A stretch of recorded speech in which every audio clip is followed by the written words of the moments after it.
So, hey guys, are you frustrated with where you're at right now? Maybe stunted in your progress? Well, if you are, I want to recommend a place for you to go called Growth Day. growthday.com/ed. It is the #1 personal development app on the planet. It's got all kinds of high performance techniques in there, courses, accountability, journaling, live speeches from some of the top influencers in the world, including me. It's an overall environment to change your life. growthday.com/ed. Today, we're going to talk about money. So many have been emailing and DMing the show saying, would you please, Ed, discuss budgeting and finances a little bit more, saving, retirement, and debt. So that's what we're going to cover today. We're going to talk about savings, retirement, and debt. And it's something I'm very concerned about. It's very much on my heart. Before I get into some of the things I'm going to cover, let me just say, I'm not coming to you on some soapbox, some guru or expert on a high horse, thinking I have everything figured out or that I'm perfect. I'm actually today coming to you. You're listening to somebody who understands. I've had cars repossessed, unfortunately. I know what it's like to be behind on your credit cards and have them taken from you. I know what it's like to have a house foreclosed on. I know what it's like to really consider bankruptcy. I've had my power turned off. I've had my mobile phone turned off before. This is not stuff I'm proud of. I've had the water turned off. Man, you don't want that to happen. And most of that stuff was self-inflicted for mistakes that I made. And so I don't want you to make those mistakes. And I see so much terrible advice on podcasts from these gurus, social media, the different examples that are held out there about what wealth looks like and what being rich looks like and what the right things are to do financially. And so we're going to talk about some of those mistakes I've made and that I see being made in the world today. And it pains me. Let me give you some statistics first. If you make $80,000 a year, do you know about how much money you have to have saved in order to retire just at the same standard of living? And when I say same standard of living, I'm not talking about now you're retired, you get to take extravagant vacations or anything like that. I mean, just to live the same as you live right now with your job. If you make $80,000 a year, how much money do you think you have to have saved? Well, the data tells us you need about $2 million saved after taxes. So what that means is a lot of you say, well, I've got money in my 401k. You do understand you haven't paid your taxes yet when that money comes out of that 401k or that IRA.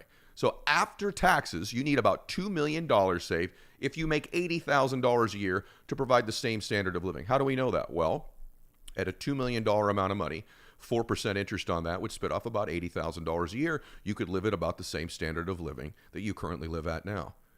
Are you on pace to do that?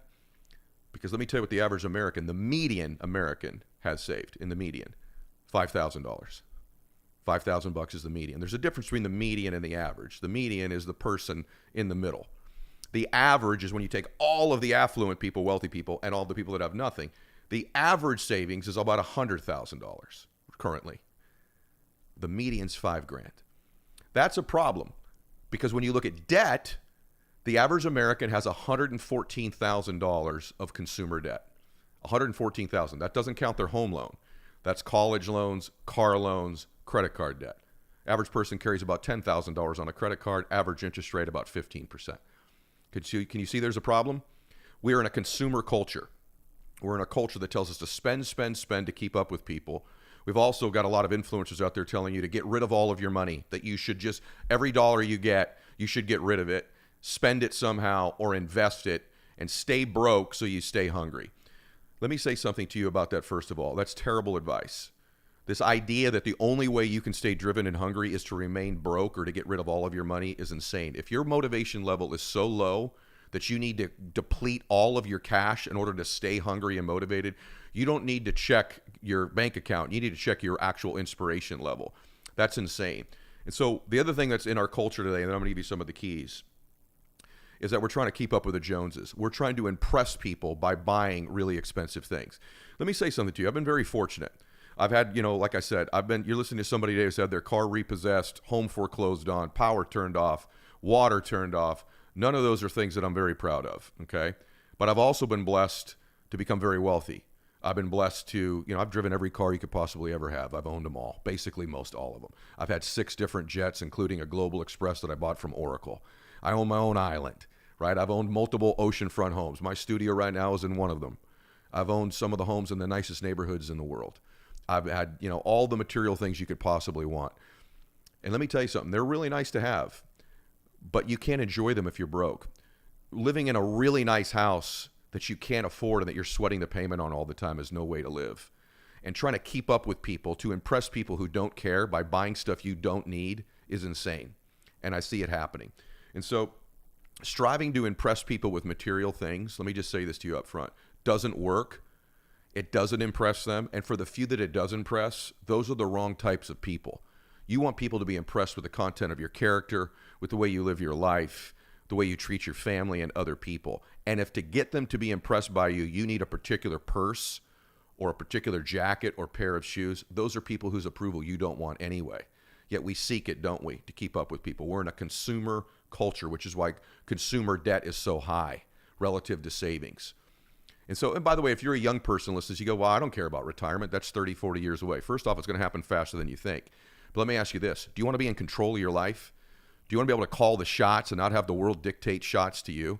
Do you want to be able to help your parents or your siblings or your friends at any time you want to? Do you want to be able to take advantage of opportunities when they come along and be able to write a check at any time you want to buy something on discount that's an asset as opposed to a liability?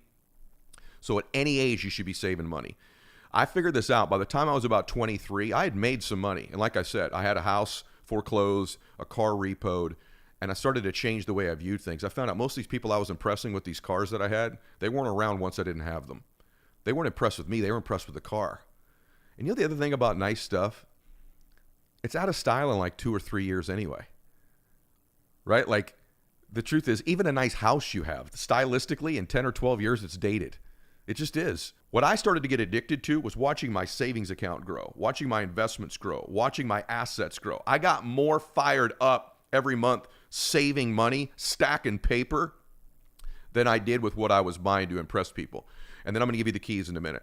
I'm 52 years old. I'm worth hundreds of millions of dollars. I've made hundreds of millions of dollars. And I've only bought 2 new cars in my entire life. Because buying a new car is one of the dumbest things you could do. You should be either leasing your cars or buying them used. Let someone else pay all that depreciation. You let that thing drive off the car lot. Let them drive it for a year or two, and then you buy that thing at a discount. It's still going to drop after you buy it, but not at the same rate as the dummy who buys the new car. So let's go through a few things here that can help you. Number one, by the way, that stat I gave you earlier, if you make $80,000 a year, you need $2 million. That's if you're retiring today. If you make $80,000 a year and you're retiring 30 years from now, if you factor in inflation, you'll need $5 million. So you have to start to ask yourself, are you on pace? Are you doing the things that will get you wealthy? And that's where I want to begin. The first thing you have to do when it comes to money is get some goals and some outcomes. And this is for everybody who makes minimum wage, all the way up to those of you that are making 6 or 7 and even 8 figures. You need to have financial outcomes, a financial focus. If you don't invest or save money when you're making very little, you will not invest or save money when you're making a lot. That's one of the great fallacies and lies about money, is that people think, well, I'm on this limited amount of income, so once I make more, I'll save more. That's not what I see happen. I see someone making $40,000 a year, living paycheck to paycheck, and then when they're making $70,000, now instead of driving a Honda, maybe they got a Lexus. Instead of having a so-so apartment, they got a nice apartment. And then when they go from $70,000 to $100,000, then they upgrade from the Lexus to the Mercedes, and they buy a house. And they deplete their savings buying a house. And then when they go from 100, if they do, to 150,000, they get rid of that house, they get a more expensive house, and then they got a second car and a second house. And they never get around to really accumulating any savings. In other words, they upgrade their lifestyle as they make more money. Smart people don't change their lifestyle for a long, long time when they begin to make more money. And they begin to build the habits and disciplines of a wealthy person when they're a broke person. I was saving money. See, here's how old I am. I was making minimum wage working McKinley Home for Boys, working at an orphanage that I worked at. And I was making minimum wage, which back then was $8 an hour. And I was still finding a way to save $50 a month in a savings, in a forced savings. Because I wasn't going to Starbucks. I didn't have cable TV. I eliminated basic things because I wanted to build it. And I started to get excited. Wow, I've got $300 saved. I've got $1,500 saved. I've got $6,000 saved. As my friends were buying expensive cars. In fact, there's a great story I tell often that even when I started to make money, I wanted to buy a Mercedes. I bought a fake one. I bought a kit car. I bought a Chrysler LeBaron with a Mercedes body on it because I wanted to look like I was driving a Mercedes, but I didn't want to spend the money. That's a true story, by the way. I had a kit car. It was a LeBaron with a Mercedes body on it because I was so addicted to saving and accumulating money. So first things first, let me give you some keys. Number one is you need to decide what your outcomes are and what your goals are financially. Do you want to have financial freedom and independence? Right? That's one level of wealth. Or do you want to be like stone-ass wealthy? Those are two totally different things. And for a lot of people, the answer is, I just like some financial peace and independence. I don't have to have Lamborghinis and jets and islands and all these other things, but I sure would like to live financially peacefully. I'd like to someday not have to work. I'd like to pay off my house. I'd like to have a bunch of money saved. Whatever that is for you, I want some element. I don't want debt. The scriptures tell us, oh, no man, nothing. I'd like some financial peace in my life. And the truth is, I think most people see the wealthy thing on Instagram all the time and think that's what they want. But maybe it's not what you want. Maybe the truth is you just like more time. If you could just save enough money to pay all your bills and have your house taken care of and some basic stuff, maybe you'd like to take more time off. And if you're one of those people who say, money's not that big of a deal to me, I get that. And the truth of the matter is that's how I started out. It was not that big of a deal to me. But I knew the lack of money. Man, I knew that was a real big deal. I didn't want to be broke. I didn't want to be stressed. I did not want to be in a position in my life where I couldn't help my family if I needed to. And so my first goals were not to be super wealthy. They were to get financially independent. And the first step in doing that is you need to know your financial independence number, your FIN number. Your FIN number is the amount of money you need saved so that living off the interest on that money, you no longer need to work anymore. The next thing is this. You got to stop going into debt. You got to stop spending money to impress people. You got to stop it. You got to stop buying meals on credit. Stay out of malls, frankly. I've been to a mall maybe 5 times in 15 years. You know what? Monitor and really be smart about your Amazon account. Don't have people shipping you stuff you don't need to your house. Take a look at all your subscriptions. Do you need all of them? Do you need every single one of those subscriptions, or could you eliminate some of those things if you're on a budget and start to put that money into savings? The next thing is to understand the distinction between 3 separate things. You need an emergency fund set up. An emergency fund is 3 to 6 months of your current expenses accessible at any given time. You need that money set aside. That's in case of a job loss, car breaks down, somebody needs some help, emergency. Quite frankly, life's just going to happen. So the first things first is you need 3 to 6 months of money set aside in an emergency fund. You should start to make that your goal and your ambition and start chipping away at doing that. If you're someone making a lot of money right now, carve that amount out and put it to the side. The second thing that you need to do is you need to have savings. Savings is just money that you're accumulating that in case you need it, it's there for a rainy day. You should have some savings. Anybody who tells you you shouldn't is wrong. Okay, you should have some measure of savings. And then the third thing is investing. That's money you're going to take that has some risk to it that you're going to try to get rates of return on. And I'm not going to tell you where to put that money today, but I can tell you that you need an emergency fund, savings, and then investments. The only advice I'll give you on saving money, because I'm licensed, I can't recommend particular investments. What I will say to you is this. If you can't explain it to me, you shouldn't be putting your money in it. If you can't understand it and explain it back to me, it's not the place for you to be putting your money yet. And if you don't have a financial professional in your life who can explain things to you in a basic way so that you can understand them, you have to ask yourself why they're confusing you. You have to ask yourself that, right? Sometimes people like to make things seem very sophisticated and complex so that you think you need them and that maybe potentially you make a bad decision. You ought to be able to explain to me why your money's in there and how it works and what it's doing. And anybody can do it. Even somebody who doesn't want to know a lot about financial education, doesn't matter. You should be able to do that. Okay, so that's number one. The next thing is, as soon as you can afford it, make sure you have a competent tax person and CPA in your life. If you're someone making a lot of money, you really need a good tax person in your life, a professional, competent tax or CPA, and you probably ought to be working with somebody who can help you with your money as well. Make sure you have a financial game plan and direct it, and make sure you're running a budget. Now, in my budget recommendations, here's what I'm going to ask you to do. I'm going to ask you to take the first 30% of your money, if you can afford it, 30% of your money, and give it to your tithing and to pay yourself first. If you can't do 30%, if it's down to even 10%, carve something out that you're going to give away, and carve something out because of the law of reciprocity, and carve something out that you pay yourself first every month. Take it off the top. Don't pay yourself last because you're never going to get paid. If you make $3,000 a month, take $50 and pay yourself first, and now you make $29.50 a month. You say, Ed, that sounds good. You're a rich guy. Listen, I spend every single dollar I do every month. I understand it. I've lived on minimum wage. And I'm telling you that even when I lived on minimum wage, I found a way to pay myself first. You need to get in control of your life. And the way you get in control of your life is you first control your spending. You control your budgeting. You control your financial discipline. You begin to make this a massive priority in your life, that you're going to become somebody who is financially in control. Because if you start the habits of being financially in control, eventually you will be in control and you will call the shots in your life. So please budget and begin to save your money, and don't invest in something you can't. Get clear on what you want. And if you're younger, start saving money now. You'll build the habits of trust me, I'm 52 years old. I started doing this in my early 20s, and I really believe that's why I'm wealthy. Stay with me on this. There's a bunch of people you see on social media that won't be rich someday, that look rich right now.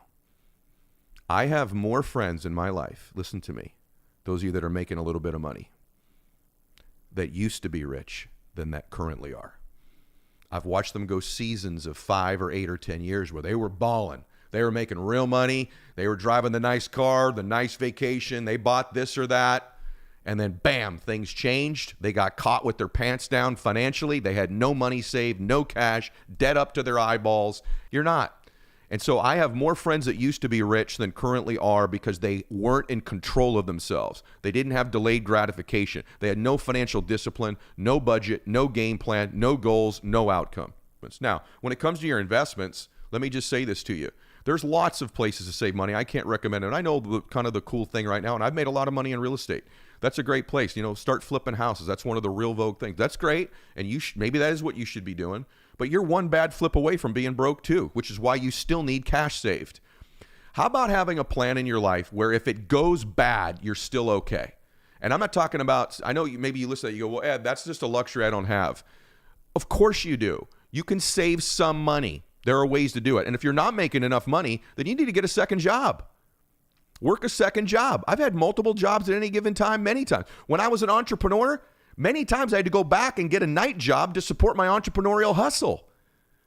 Being an entrepreneur is not easy. Being an entrepreneur is difficult. You entrepreneurs listen to this, and maybe you're going behind. Maybe you need to get a job 2 days a week or stocking shelves at night. I stocked shelves at a grocery store for 2 years while I was building my business because my business wasn't keeping my family afloat, and I still had to save money.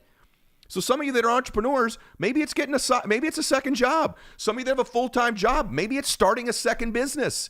Maybe you need a second income stream. The truth is that in this day and age, with how crazy things cost and how out of control taxes are, you may need secondary income. So if you have a job, maybe it's starting a side hustle on the side or a second job. If you're an entrepreneur, maybe it's having a second job on the side that's part-time to support your business. It's okay to work a lot. It's okay to have financial discipline. It's okay to go through a season of your life where you sacrifice lots of things, including time, in order to get wealthy. But the hardest thing that I see, the most heartbreaking thing, are those people doing the grind, making the sacrifice, doing all the things to make money, and then they have no game plan, no financial discipline, and they watch all these idiots on Instagram or social media go, man, I got to have the car. I got to have the house. I got to have the nightclub. I got to have the steak. Man, sometimes even me, when I show the things I have, I've got, I'm lucky now. In this video, I got a stupid expensive watch on, right? I didn't start buying expensive watches or cars until I could write checks for them, and not just write checks for them, not sweat the check, where it didn't make a dent in my savings. Can you imagine saving up $200,000 and dropping $130,000 on a stupid watch? Now you got 70 grand. I didn't start writing checks for watches like that till I had millions of dollars saved. And sometimes I think that's a bad example, because the truth of the matter is this watch is great. And you know what? I barely ever look at it. And I got a couple other ones. They're stupid. I've had a lot of nice cars. And you know what? The minute you drive by somebody, they're not impressed anymore. And if I am impressing them, it's probably the wrong person. That's not to say part of getting wealthy isn't to have nice stuff. I get that. I like nice stuff. I've become accustomed to it. But I didn't start partaking in it until I had earned it. And I had earned it with the work I did and all of the savings and investing I had done. And then if it's 1% of my money, okay, who cares? That's play money. But if it's 20, 30, 40% of your cash and you're spending it on stupid stuff like cars and clothes and steaks and wine, that's dumb, right? And trust me, I've had every car you could possibly almost think of. Lambos, Ferraris, Mercedes, Rolls-Royce, whatever. I've had 6 jets. Like I said, the last jet I bought from Oracle, a Global Express jet. I've had all those things. They're amazing. They're not amazing if you have debt on them. They're not. They're not amazing if you have to worry about paying for them. They're not amazing if they're a major chunk of your cash. They're not. Remember that. The average American has $100,000 in consumer debt and $5,000 of savings. The average American needs $2 million to retire, and they got $5,000. Is that sad or what? And so we need to budget. We need to save money. Why does saving money matter, Ed? It gives you control. And whether we like it or not in this lifetime, we need to be able to protect our families and protect ourselves and make decisions. As an entrepreneur, one of the reasons you need to have financial discipline is that lack of financial discipline will cause you to make bad decisions as a business person. You'll make decisions based on money or pressure because you haven't saved money. As a friend, let me say this to you. You just remember this. Your lack of financial discipline as an entrepreneur will eventually affect your business. It'll eventually affect your business. What's the number one mistake I see entrepreneurs do? They don't pay their taxes. They get behind on taxes. They say, wow, I made $30,000 last month. No, you didn't. You made $30,000 if you're a 1099, you're self-employed, you're 1099, real estate agent, insurance agent, business owner. You made $30,000 last month before taxes. You probably made more like $18,000, but you're living like you made 30. Those of you that are employees that have a job, it's your lack of discipline saving money. It's your lack of having a game plan. It's running up debt that you don't need. And again, I'm not trying to be insensitive to anybody who doesn't have, a lot of income coming in. I've lived that way. I lived in a single parent. I lived in a family where my mother stayed home and raised our family, the most important job on the planet. And we had one income, which was my dad's. And I know what that can look like. I remember one time when my dad lost his job and how absolutely destroyed our family was and worried about what was going to come when my dad was unemployed for a while. And thank God my dad had an emergency fund and we had money to live off for those months where he was finding work. And so this stuff matters. It has ramifications. Begin to educate yourself. Evaluate what you drive if you're on a budget. Do you need to drive that car? Or could you get something less expensive, reduce the payment, or actually cash something out and do something with that savings? Evaluate what you subscribe to, your subscriptions. Get serious and get focused. And stop caring what people think about what your stuff is. I promise you, nobody cares that matters. Nobody does. And I want to say this to you about real estate. A lot of you ask me about real estate. I think that's a great place. I do not believe it's the only place, though. And so begin to educate yourself about the different places you could put money.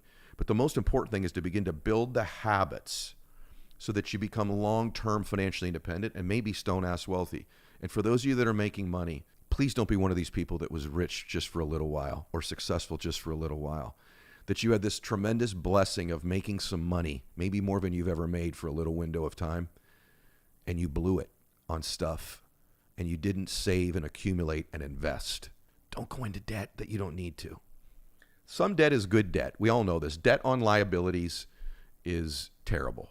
Debt on cars, debt on clothes, debt on food, debt on stuff you don't need. That's terrible. Debt on assets, everyone says, well, that's great. Well, maybe. I mean, sometimes it's great. You still got to buy the right property at the right price. It's still got to be something you can afford and handle, right? Just because it's debt on an asset doesn't make it good debt. It just means it's definitely not stupid, right? I've had so many friends that were doing pretty well for a while, and now they're not. And they're not because their lack of savings created pressure in the bad times. And when the bad times came, because they were under pressure unnecessarily, they should have had money saved and invested. But because they didn't, they made bad decisions under pressure. And ultimately, those decisions were made because of financial pressure, and that financial pressure ruined their businesses. Had they just saved money in the good times, they could have rode out the bad times. And so this is the same whether you have a business or a family. You've got to plan for winter. Listen to me. Winter comes in everyone's life. There's 4 seasons for a reason. There's summer, spring, winter, and fall. And that metaphorically is true in our lives. You're going to have a spring in your life probably at some point where you've got some financial opportunities, and it's going to be sunny out in the summer.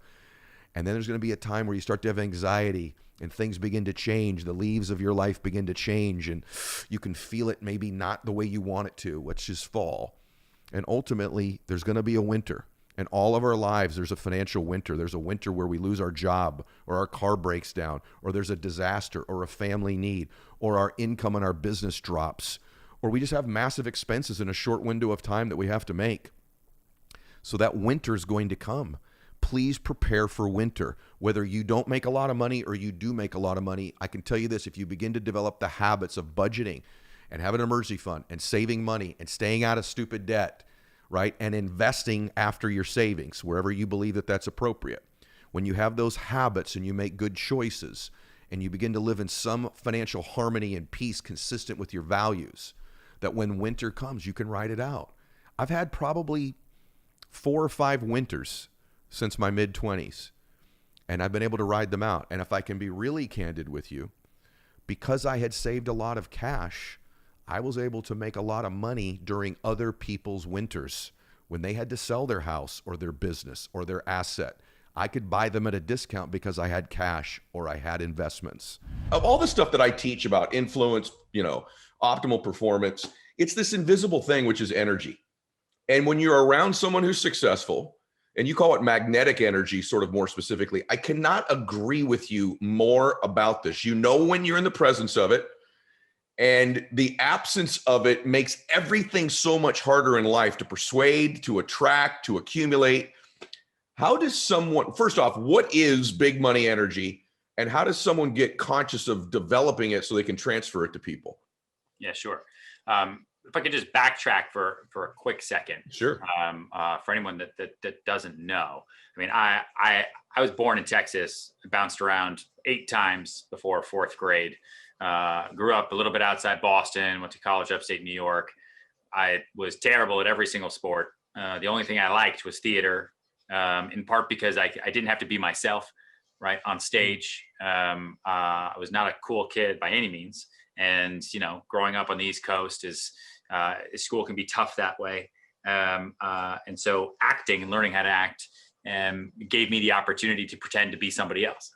And I wasn't confident in my body. I was overweight. I had terrible acne. I wasn't that smart, but I knew that I liked to perform. And I gave myself 2 years after college to come to New York City and try to do theater, try to make it TV, film, whatever I could do.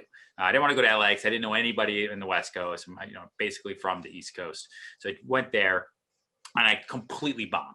Failed. I got on a soap opera for like a split second, and then they killed me off really, really, really quick. And I totally ran out of money. And there's a couple things that have always sort of driven my life. One is I'd rather regret the things I did than the things I never tried. Right? I'd rather ask out that girl and have her say no than live the rest of my life wondering, oh my gosh, she could have said yeah. Oh my God, what's the worst that can happen? Is she gonna punch me in the face? I don't think so. And if she did, that's an even better story. I asked out this chick, she punched me in the face. That's crazy. What a great story. That's my 3rd book. And I used to be, and I'm not as debilitated anymore, but I used to be debilitated by this fear of wasted potential. That, I got to go to New York and try to be an actor, because if I don't do it, this is my only shot. I got to do this now. And I don't want to be in the cemetery one day as that guy who, had he just done a little bit more, you'd know who he is. He would have had a legacy. And so I totally ran out of money, got into real estate at the end of 2008, not because I like real estate. No way. Not because I enjoy, being a licensed associate realtor. It was because I needed to pay my rent and I needed to buy food, and I didn't want my parents to have to help. I didn't want anyone to feel bad for me, and I didn't want to fail and have to move home. So I knew if I moved home, I'd never come back. And if you can make it in New York City, like they say, you can make it anywhere, right? It's a tough city. Competition is intense. It's also a beautiful city. It's an intellectually curious city. And you can walk down the street every day and meet a brand new person every single day. When I got into real estate, I realized that I had something, I was lacking in something that a lot of the successful brokers and developers and bankers and attorneys and clients had. And I couldn't really figure out what it was. They could walk into a room and make perfect eye contact, have a great handshake. They owned the room, right? They oozed success, whether they were successful or not. And I wanted to be like those people. But in my mind, yeah, I'm a failed actor. I just got my real estate license. I need to pay rent. That's not me. I can't do that. Maybe in 10, 20 years, maybe, but that's probably not in the cards for me. Right.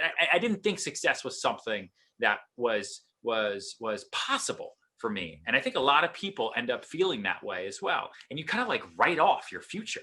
Say, well, that's never going to happen to me. Right. Now, listen, you've got to be realistic too. I suck at basketball. It's not like I really wanted to be in the NBA and I was like, oh man, if I just try a little bit hard, no, it's not going to work. That's not going to happen for me. But, I chose success first, career second. And I decided that, the one thing that really separates me from everybody else in this field, not just that I'm an amateur and they're professional, not just that they're older with more experience and I'm brand new, it's that they have energy.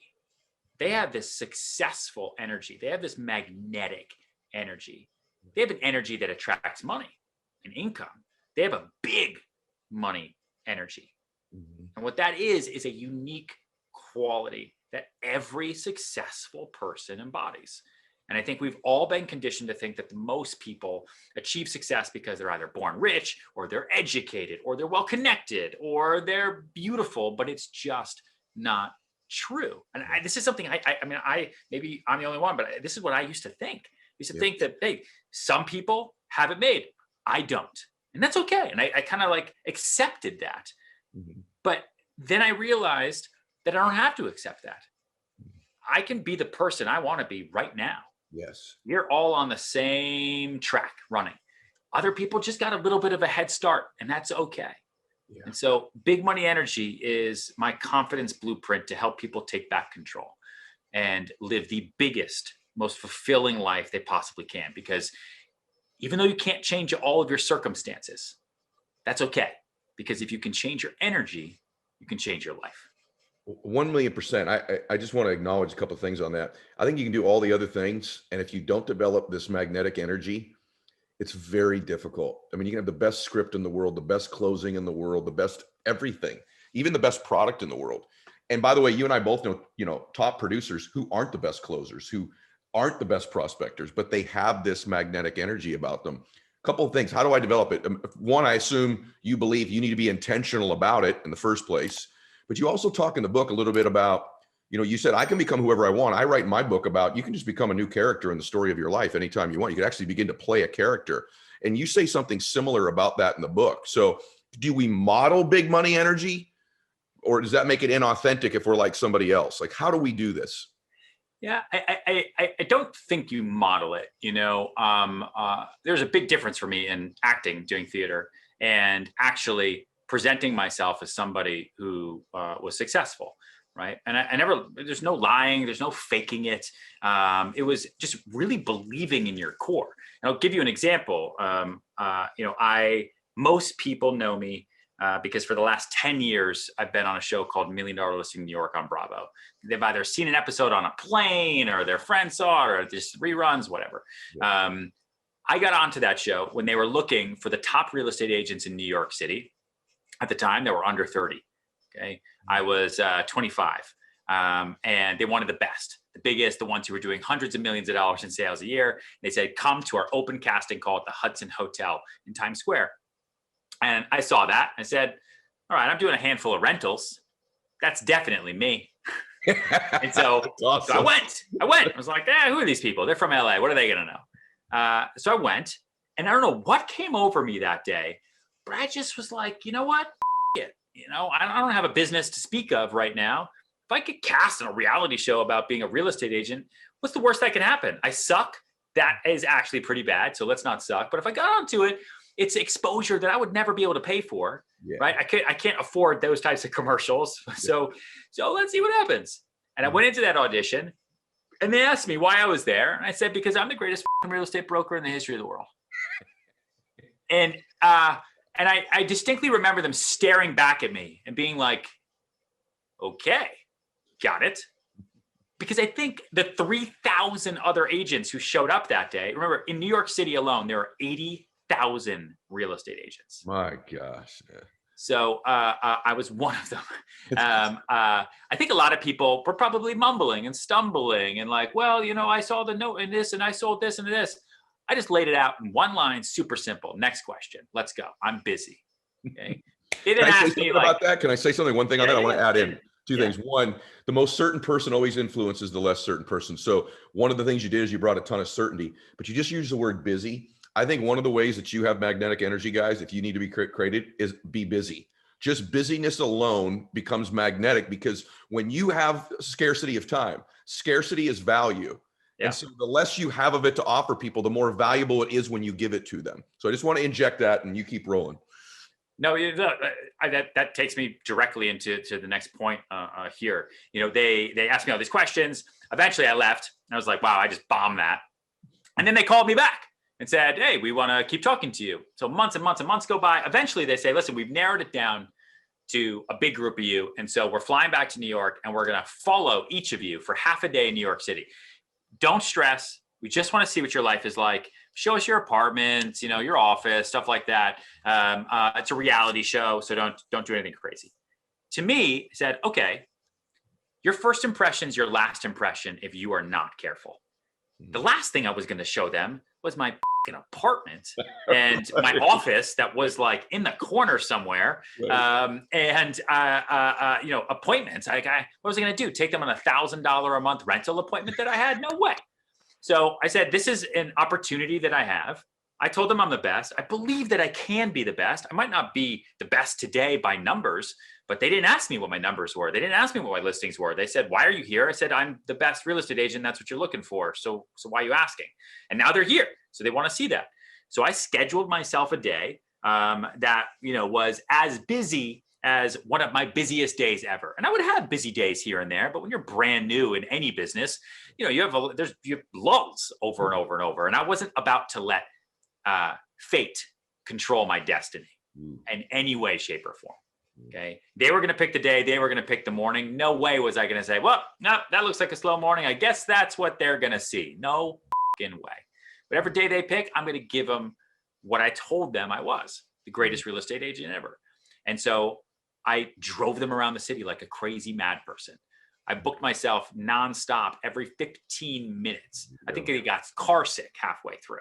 And then, because my life is not that crazy, I was done with them like 3 hours early, and I didn't know what to do. And so I left them in an apartment, and I got back into my car, and I just drove off and said, listen, I have a really, really busy day ahead of me. I don't have time to stay with you for the next couple of hours. I got to do some personal stuff. I'm sorry. I'm sure you can understand. If it doesn't work out, no problem. Wow. But you know how to reach me. And I left them. And I at that point, I was like, all right, 50% chance that was the stupidest thing I've ever done. But there's another 50% chance that they're going to look at that and they're going to say, he just left us. Everyone else is dying to get on this show, and this guy just left us on the side of please cast him now. And that's exactly what happened. I freaking love it. Like, see, I knew none of this. I just seen you on the show. I knew there was an edge to you, but guys, the busyness combined with a little bit in life of just the takeaway. I don't need this. Just a little bit, no matter when you're persuading. These are the combination, the mother of all combinations. And what I love about the book, you guys, again, it's Big Money Energy, is it's about magnetic energy, but it's also about building your self-confidence, and it's about performing at a level. And let's just be really honest. You all know Ryan, but think about what he just told you. This is not one of the top agents in New York at the time. And now, arguably the biggest real estate brand, at least in the United States that I'm aware of. That's remarkable in a decade. And the catalyst was the things that he's telling you. So this is valuable stuff if you want to do this in your own life. So, hey guys, as you know, I've partnered up with my good friend Brennan Bouchard, who's created the greatest personal development system that has ever been designed, called Growth Day. There's everything from journaling to accountability programs, live messages every Monday from myself and other influencers. There's an opportunity for you to get courses that would cost thousands of dollars completely for free. It's incredible. Go to growthday.com/ed and check it out. So there's sort of these illusions we create, right? Of these stories about ourselves. And then the book I love. By the way, Kyle's also a New York Times bestselling author. There's so much to his story, but he's more than that. But the illusion of money, what's the premise? And I want them to go get the book, but the premise is what? That it's kind of that waterfall thing, that our focus is on that. but it's also just that, first of all, the subtitle is Why Chasing Money is Stopping You from Receiving It. Think of the concept of chasing something. By chasing, you're actually declaring in this moment, I don't have it. Yep. Right? So that's cool, but you're still working from a place of lack.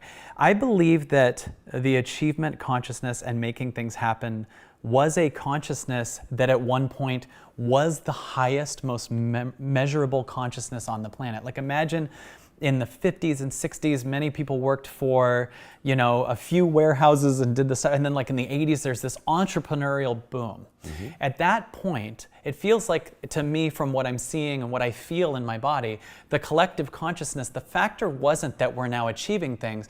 The factor is we're now at a consciousness we've never seen before.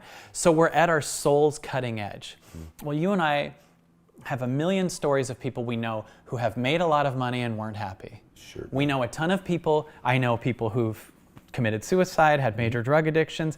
In fact, the more they got the thing that they thought they wanted, the more they actually feel, why aren't I happy, and feel even sadder. So to me, there's a new consciousness trying to happen. And it's a consciousness that's even bigger than just thinking positive. Like thinking positive is awesome. We need it.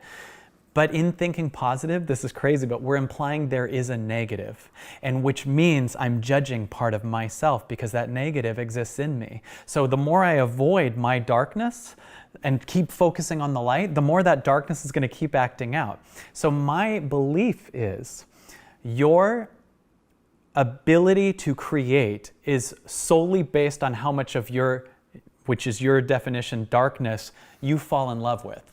In other words, your ability to become rich, in my eyes, is based solely on how in love you can be with being broke.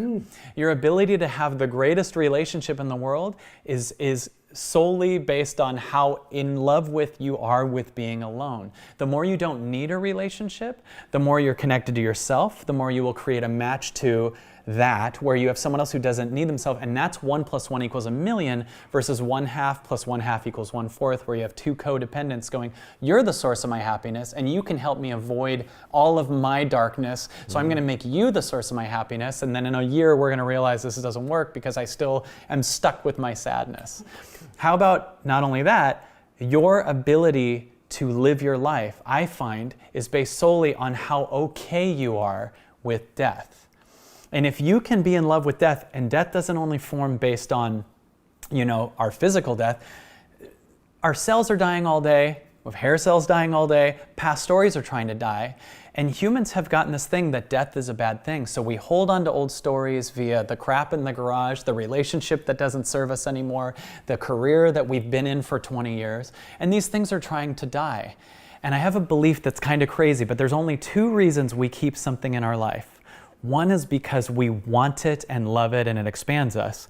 And the other is because we're scared of it falling apart. And our fear of it falling apart is based solely on our belief that things shouldn't fall apart. And when someone says to me, I'm trying to keep it together, I'm like, why? Right. Anything you're trying to keep together is something that's I'm not trying to keep my arms on. Right. Because they're supposed to be on. Right. But there's some in my life that's trying to fall apart. Yes. So my job is to not stop that. I have a weird theory. This is a crazy thing, but what if, when you look at it from life's perspective, what if in some cases, I understand not all, so please don't hate me for this. What if when a doctor says to you, you have 6 months to live, they mean your old story?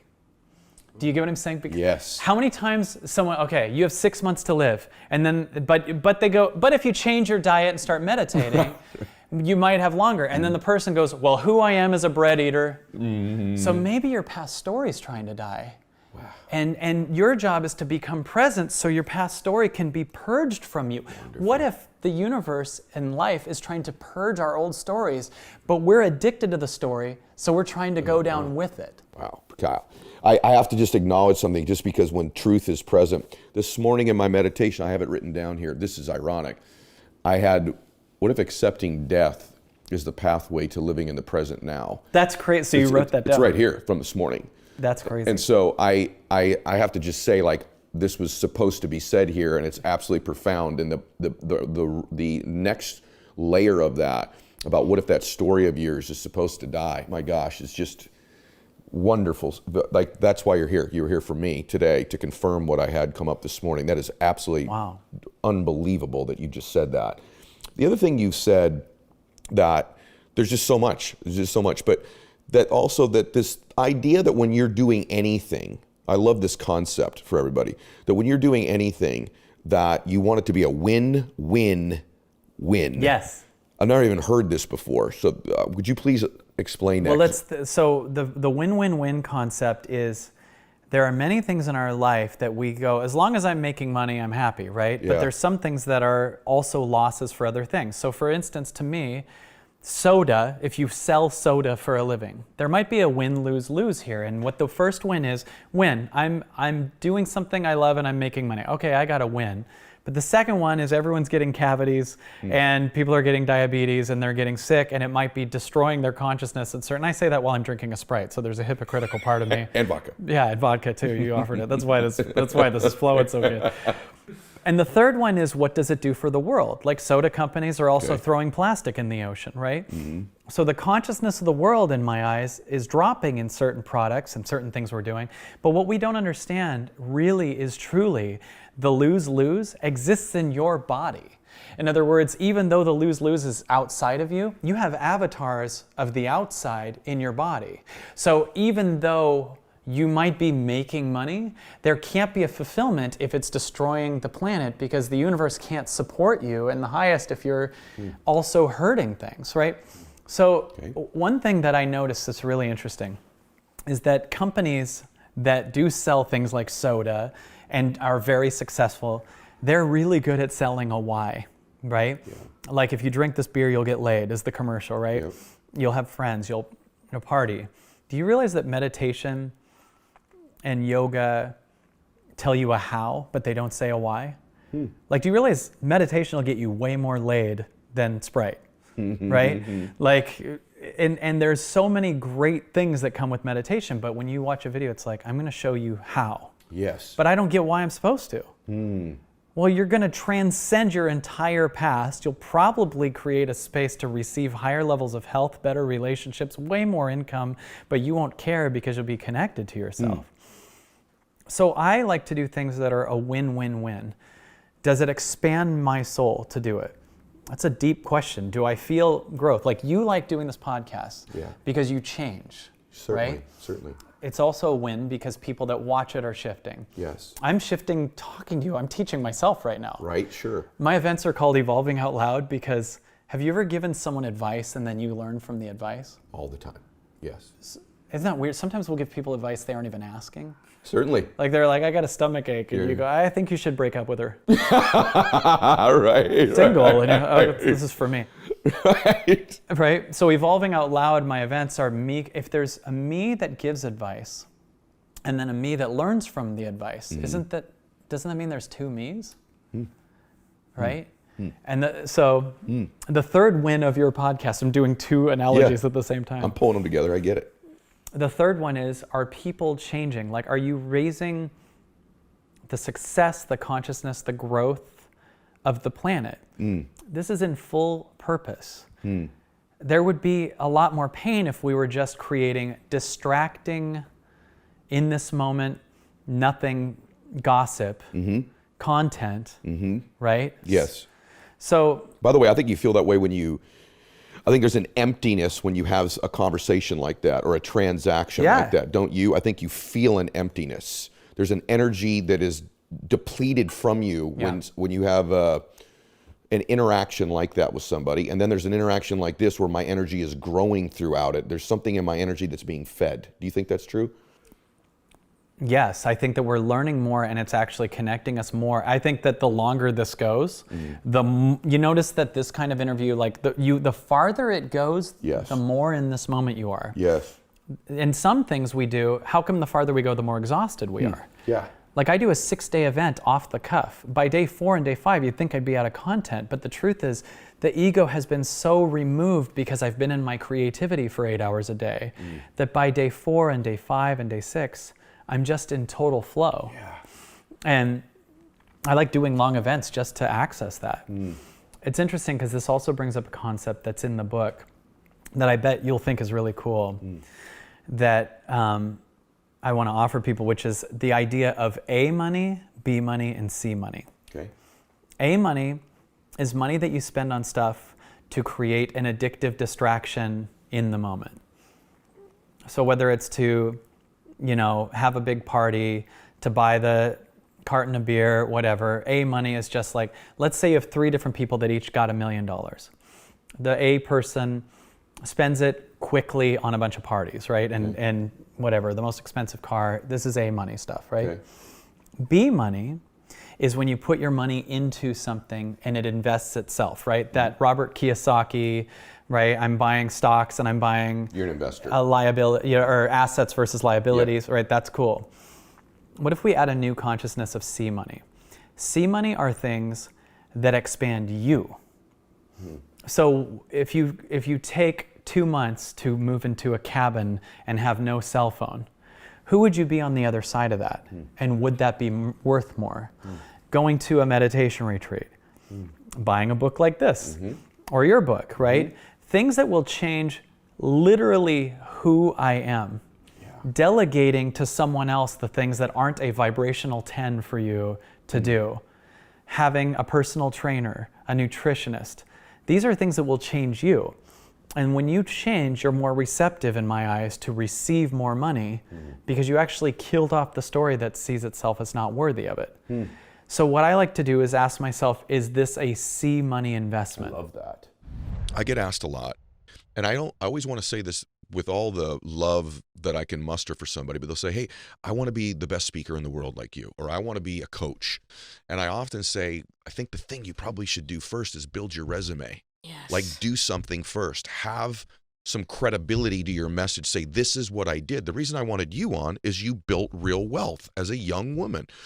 The thing you just said, though, that when you got there, my understanding is you got to a certain point and you were like, this isn't great. I mean, I've got a bunch of money, but my life is not what I thought it would be. And I relate to that on some level, that other parts of my life weren't as rich as they should have been by the time I got to being rich financially. And that there actually became a part of me in my life, which I now don't believe, but I wondered for a while, like, was this worth it? What it did to me emotionally. Yeah. What it did to me physically, because the amount of work really required to win is a lot. And I didn't take care of myself during those years. I didn't take care of my emotional well-being. I didn't heal some things in me. I was like, I don't know about you, but I was always like, I'll get around to it once I'm rich. Yeah. I'm going to get to this thing. I'm probably should. And by the way, maybe if I get rich enough, it'll just like go away. So what about for you? So it's interesting because I think that it's a common thought in society that money solves problems. And certainly it can make life easier in a lot of ways and fuller in some ways. But when that's the goal, if it's only to build money, if it's only to be rich, you've really missed the point of the entire thing. And so I started at 19 and it was about 25, 26 years old. I had a couple commercial properties. I had a couple flips under my belt. I was buying foreclosures at $20,000, $30,000 and selling them for $100,000. Like, not crazy, but just enough that while some friends were doing the bar scene and, all of the golfing and all of that, I was flipping houses on the weekend. Like, that's what I was doing. Exactly the same. And so, but I was doing all of that. And I think what happened was at 19, if looking back, I realized that I was trying to run from something, right? I was trying to become something. I had so much leverage of not wanting to be poor, not wanting to ever depend on anybody, to not ever need anybody. Because I thought if I need somebody financially, then they can control me. They have power over me.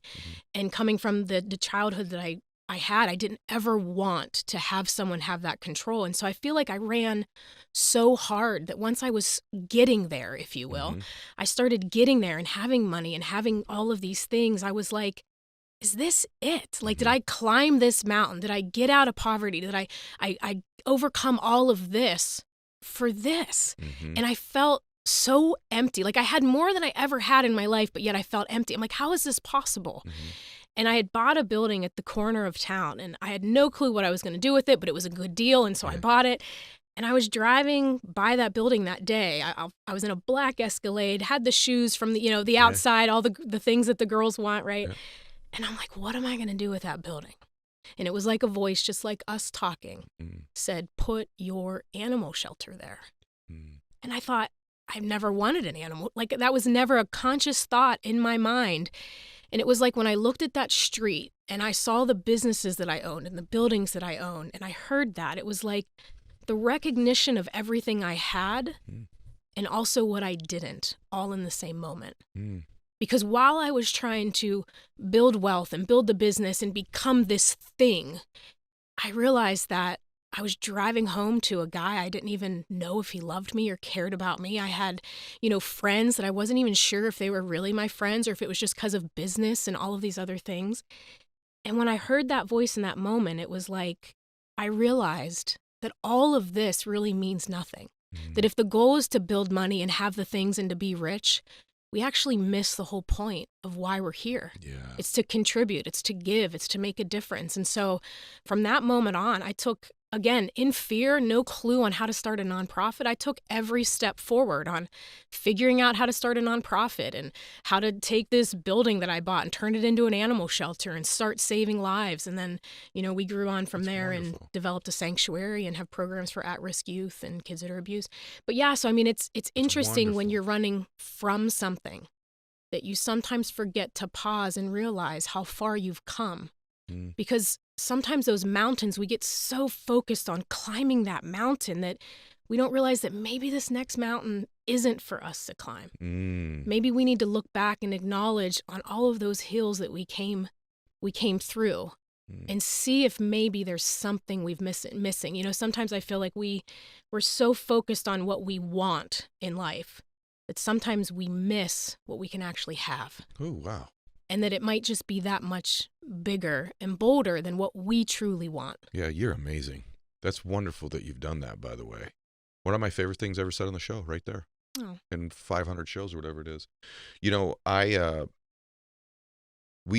a lot alike. And I think it's okay to be running from something. Like, the truth is, my main driver for many years was not to be rich. It was to not be broke. Yes. And I don't know if that's because, like, when my dad would drink, I was worried he was going to leave, and my mom was a homemaker and had no way to support our family, or I don't know what it is. But I know I've always been very much not wanting to be broke. And so I ran from that. Many people can relate to this. I know you did too. I ran from, like, whatever bad stuff happened to me when I was a kid.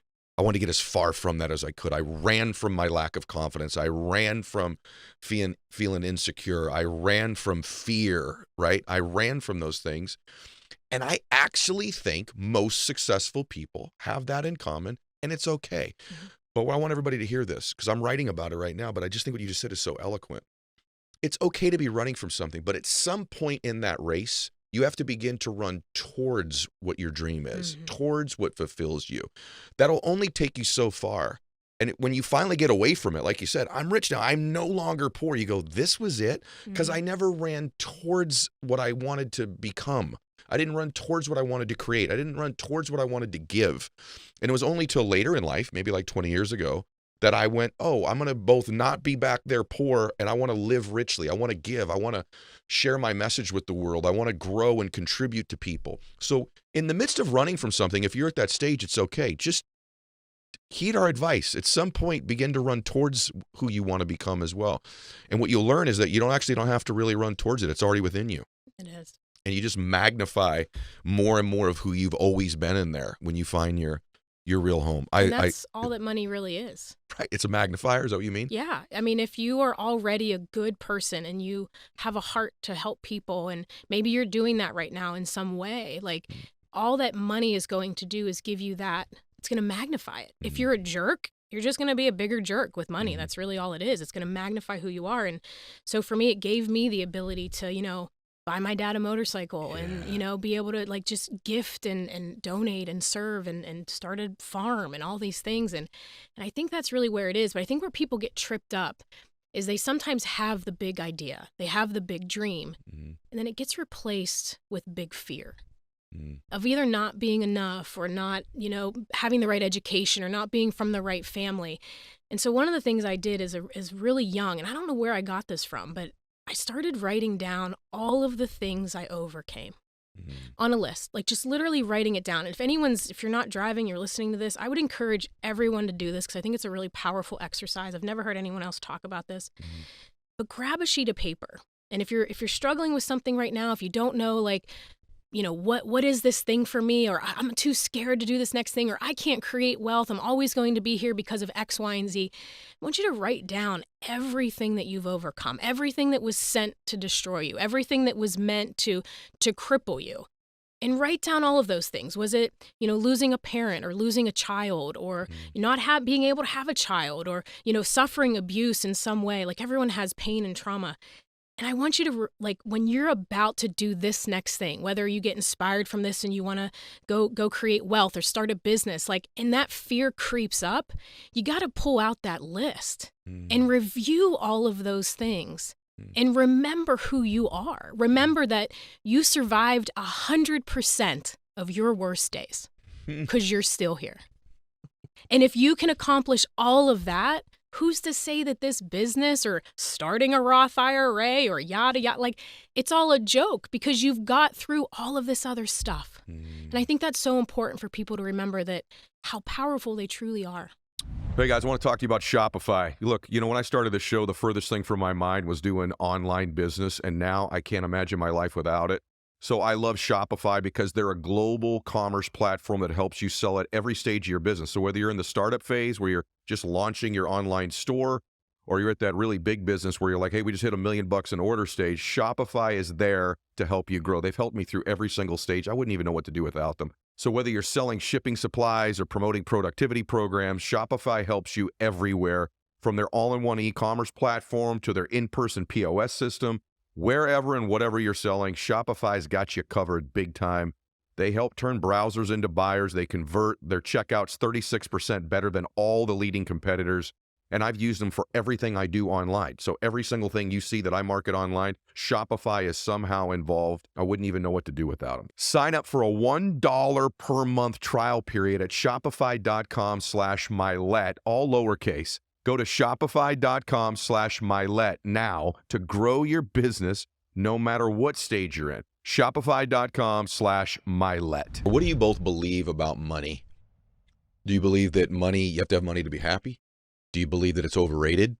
What have I taught you about that, or your mom taught you about that? Like the belief about money in general, because I think sometimes when people see a family with a lot of money, that you would think we talk about money a lot. I'm pretty sure we've literally never talked about getting rich or having money ever one time. I don't think we've ever talked about it. But what are your own beliefs from growing up around our family, or in our family, you weren't around it, about money, and what would you tell people about that? I would say that money can be used as a tool to kind of just help the rest of your family. Like kind of as I just mentioned right there, because you were so hardworking, Mom was able to stay at home and be the great mom that she was to Boo and I. And what we were able to do with that is she can be there for everything. By you being able to work hard and make the money, she was able to be so supportive to Boo and I and to the rest of our family and a bunch of other people as well. It's important to know, by the way, that's what your mom wanted to do. If your mom wanted to have a career outside of the home, she could have done that as well, and we would have pulled that off. It was just she got her dream and I got mine. Yeah, and she also helped you with your dream as well Big at the time. very beginning. Absolutely. That's a great lesson. What would you say, Bella? About money, I think it's totally not what you expect coming from our family. I don't view money as something that, I need to have a ton of in the rest of my life to be happy. I think that, obviously money is a really cool thing that you can use to help other people. And I think that's what you do. You help a lot of people. But also on the other side of it, I do want to be successful. And I want to it's kind of striving for greatness from how the bar has been set. But I definitely don't think you need money to be happy. I don't think money's the most important thing. And I don't think we don't spend that much money. We don't, you know what I mean? We don't grow up getting crazy Christmas gifts or stuff. We don't just spend money recklessly. And I think that's kind of something too, is you're always that's why I have money, is because I've saved money. Right. And it's I think it's super right there. I want to save my money. That's how I think I'm going to obtain the most money, is by saving it. So. Very good. I was waiting for one of you to say that. Well, it's you really do save money. Because anytime you're whoa, that's a cool boat, you'd be gotta save your money. And then if there's something, it's whoa, this person just spent all this money on this, you're could have saved it for this. Or if I'd be growing up and like I'm gonna go shopping, you'd be like, oh my god, like you could save your money for something better, which Max is probably better at than me. You're both pretty good at it. I've gotten better once I got a job. You both have saved money. Yeah. You both are savers, and that's a really huge thing you just said, is that a family or a person has a culture of either spenders or savers. You're one or the other. Doesn't mean you never spend, but your default answer is, when you get money on your hands, do you save it or do you spend it? And I have really tried to emphasize that with you guys, because I think it's easy when you come from money to say money doesn't matter, but when you grow up like I did with the lack of it, then you need it. And so I think the lack of money can be a real problem, but the abundance of it doesn't necessarily make you happy. Yeah. And learning to save. I'm so glad you said that, because I think that's a huge breakthrough lesson. That's just stuff that you, in our family, you would get that most families you don't. Save money, save money, save money, save money, no matter what you make, right? I mean, that seems silly, but like, you've gone to Starbucks before. I'm like, what size coffee did you get? And that sounds like insane. It's like a 50-cent difference. It's about the process. It's about the mindset. It's like, I just saved 50 cents by getting the smaller coffee, or I made my coffee at home, or we don't have a million subscriptions to different things, like, because it's just a waste of money. So were you going to add anything to that, Max? I was going to say, one thing I did want to add to it, I mean, this is kind of getting in depth to it too, but if you do spend money, this is probably maybe one of the most important things I learned about from money, is you spend it on assets. You don't spend, like, let's say Starbucks is an example. You're not spending like an $8 coffee, or you're not buying some stupid thing that's going to depreciate. You buy something that you're going to use and get value out of it. Really good. And if you, like, to say, don't use it all the time, you could hypothetically just sell that and make a profit. Like the watch you're wearing right now, you know, I'm a big watch person. That watch appreciates in value. So if you wanted to ever sell that watch, you would make money on it. Really but good. you also use that all the time. Well, you guys have learned more stuff than I realized. This is really, really good for me. I'm very proud right now. This is really, really good. I don't know if anybody else is getting any interest out of this, but for me, it's like fascinating to know what are, there's things that are just in our family that we think about that are, normal everyday things that maybe aren't that normal. I want to talk some business stuff with you real quick.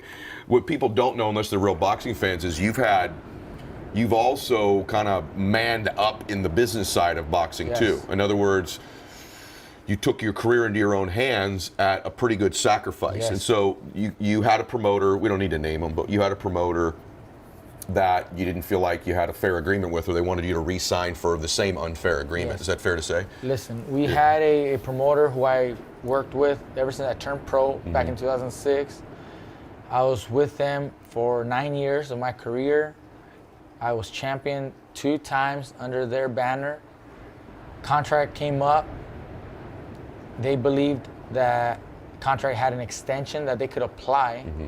I disputed that extension.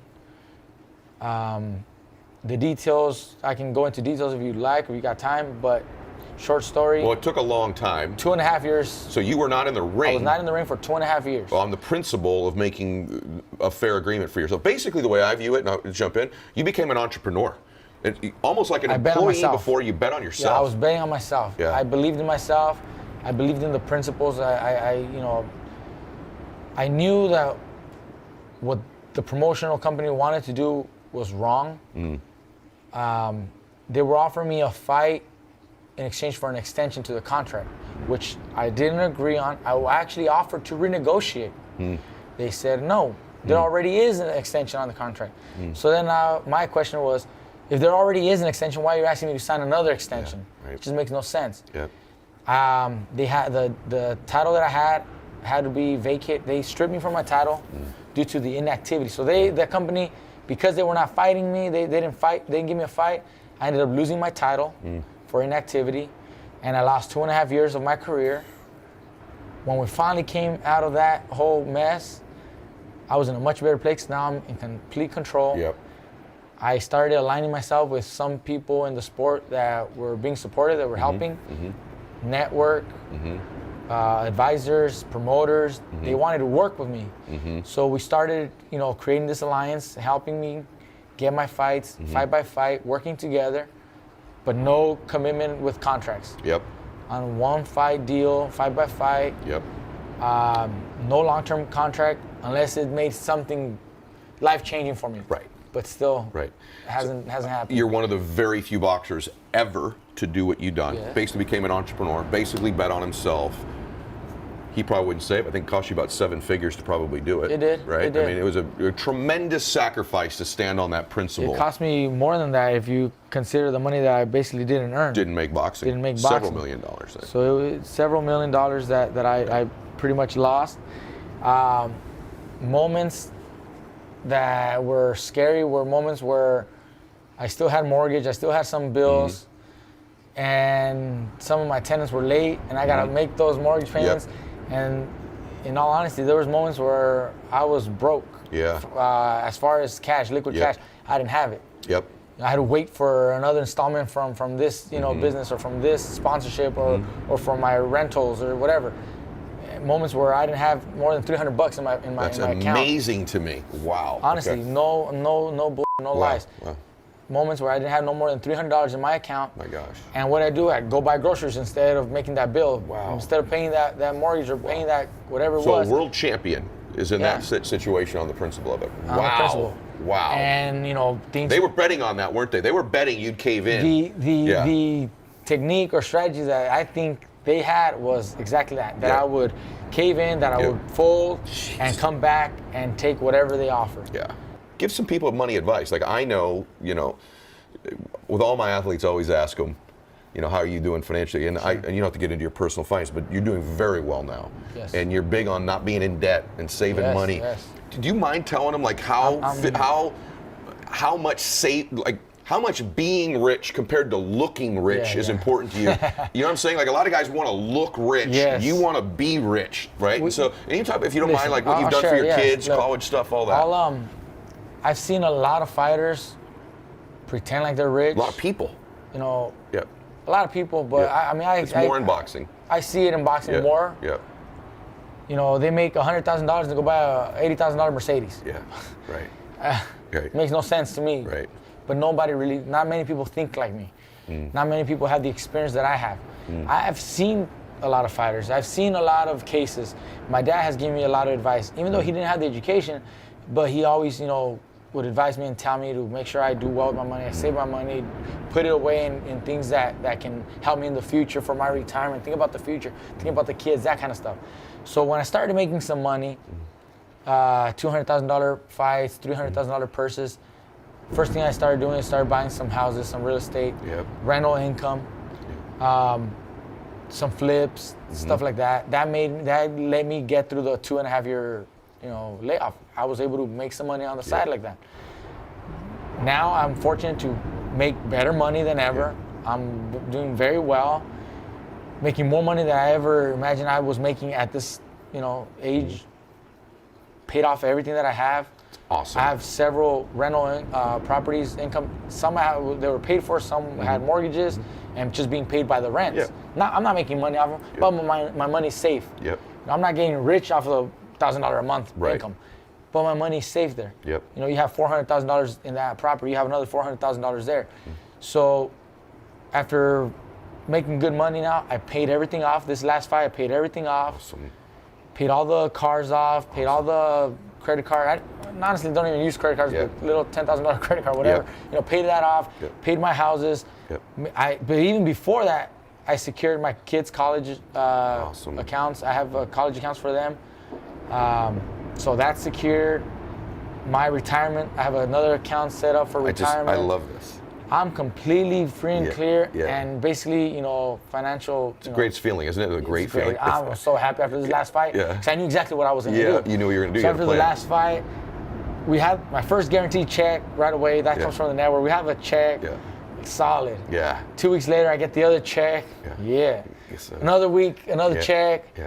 And these are all large checks. Yes.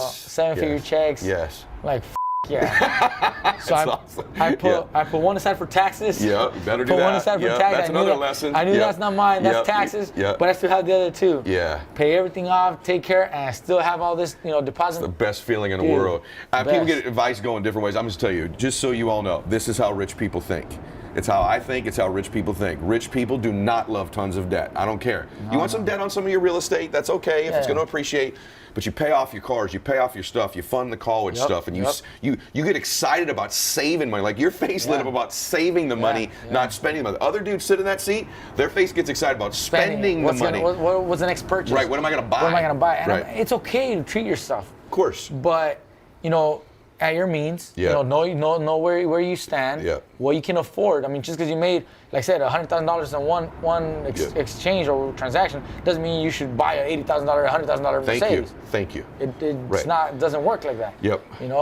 But most people do that. Most people do that. Yeah. And when it comes to boxing, people hear, oh, he made $1 million in a fight, and they think it's a lot of money. It's not. Let me tell you how this works. Okay. $1 million for a fight. That's what's contracted. That's what's the guarantee. You have to pay your manager and your trainer and your expenses, your training camp, all that. What is that roughly? Let me tell you. Okay. On average, a manager charges about 30%. A trainer charges about 10%. So right away, that's 40%. Your camp could be anywhere from $30,000, $50,000 for training camp. Okay. Your conditioning coach, your cook, all that. Add another 10%. So half of your paycheck goes to expenses right away. Okay. So from the million, you're down to $500,000. That $500,000, you got to pay your taxes. Easy numbers, say 30%. Easy numbers. That's $150,000 that you have to pay. And that's with good CPA and good write-offs. Yeah. So now you're down to $350,000. Yeah. $350,000 from $1 million. Wow. You buy yourself a house that's $300,000. Yep. That's it. Yep. Now what do you have? Yep. You got nothing. Yes. But most people don't see that, and they go ahead and spend all the money right away. Maybe they don't have the people around them telling them what to do. They've never had the education or the ability to just handle that kind of money. First time getting that kind of money, they go crazy. Yes. So I was fortunate enough to listen to my dad. Thank God. Just hear him out. Didn't do those purchases. I'd never bought anything that I didn't know for a fact I could afford it. Yeah. I was champion, and I saved my money from 2 fights to finally buy a newer home. Yeah. Before I was champion, I saved money from 2 fights on HBO appearances. I was making $100,000 in each fight. I saved my money. I bought 1 house. Then after the next fight, I bought a Challenger, a car. That was like my thing, my baby. Okay. I still have. Awesome.